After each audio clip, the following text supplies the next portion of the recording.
адам эчтеке жактырбай калат. Давлениясы, жүрөк ооруйт, желкесинин тырышканы. Бул шакый оорусу баштын бир бөлүгү ооруй берет. Успокоительный, психотропный дарыларды кошо бергени дагы ошодон. Салам алейкум көрүүчүлөр. Силер менен фармацевтика илиминин кандидаты Шайлабек Уркунбаев. Баягы рубрика суроо-жооп. Бизге көптөгөн түшкөн суроолордун ичинен дагы бир суроо: башым көп ооруйт, дарыны көп ичем, бирок айыга албай келем. Бүгүнкү оорулардын ичинен баш ооруу эң көп десек жаңылышпайбыз. Ар бир экинчи адам баш ооруйт. Бир семья келип, арыз мундарын айтып, менин аялым жакшы көңүл бурбайт, жакшы карабайт, настроениясы жок, айтканды кылбайт. Сураштыра келсек, себебинен билдик аялдын башы көп ооруйт. Жана дагы ошо ооруганын кесепетинен настроения да болбойт, көңүл ачылбайт, эчтеке кылгысы келбейт. Мынакей бул баш ооруу ушундай абалга алып келет, адам эчтеке жактырбай калат. Менин айтып атканым баш оорудун кесепетинен керек болсо үй бүлөлөр ажырап атат. Мына биздин учурда мындайлар өтө көп. Баш оорудун эң биринчи билишибиз керек эмне себептен болуп атканын. Бүгүнкү күнү 200 оорудан ашык оорулар баш ооруу деген симптомго алып келет. Мисалы, бөйрөк ооруйт, же болбосо митек курттары бар, давлениясы, жүрөк ооруйт. Мындайча айтканда синдром, шейный синдром деп коет. Бул желкесинин тырышканы.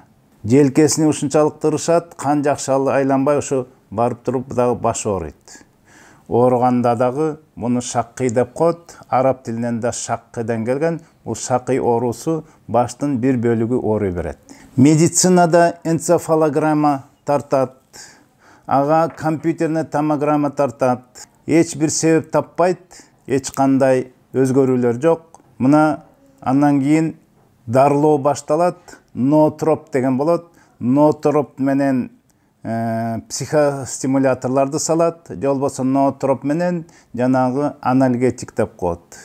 Ооруду баса тургандарды. Ноотроп деген бир эми канды жакшы айлантыш үчүн. Жана ушундай ыкмалар менен келет. Биз дагы көп нерсени ойлонбойбуз. Дагы бир чоң себебин айтып кетерин мен кошуп кетейин дейин. Бул көп баш оорунун себеби жана эчтеке таппайт, компьютерне томография эмне кылбасын да таппагандыктан, анан бүгүнкү күнү врачтар муну психосоматика деп ошого такайт. Психосоматика. Же болбосо вегетососудистая дистония, мындайча айтканда бардыгы нерв оорунан. Псих сенин рухуң ооруганы сом денеңе байланышкан деп, мунун бардыгы нерв болуп, анан жанагындай успокоительный, психотропный дарыларды кошо бергени дагы ошодон. Биз айтат элек, бул маселени чечүүдө албетте эң биринчи анын себебин издеп, себебин дарылашыбыз керек. Ошо себебинен келтип дарылап, себебинен таппаса жанантип, же болбосо дарыласа аякпаса, себеби чыкпаса, жанагындай электроэнцефалограмма, томограмманы түшсө, себептер чыкпай эле ооруй бере турган болсо, биз айтабыз, бул жана нервке байланышкан себеби болгондуктан, бул нервке эң биринчи дем салышыбыз керек. Мына канча оорулар келип атат бизге. Эң көп келген оорулардан ушу бири баш ооруу. Дем салганда айыгып калгандарды байкап атабыз. Эмне дегенде, мунун бардыгы баягы нервтен келген, стресс алган, жаман жумушта иштейт, кыжалат көп болот, социалдык жашоо тиричилиги жакшы эмес. Анын бир жерден бир какой-то бир жанагындай капа болгон себептери бар. Бирөөгө, жумушкабы, мына ушул себептерди да айлантып отуруп, булардын бардыгына биз айтат элек, чечимине бизде көбүнчө дем салып, анан дагы жанагындай сүннөттөн келген. Мындайча айтканда, бул денеге зыян алып келбеген дарылар менен ошондой ыкма менен дарыласа жакшы болот деп айтып кетет элек.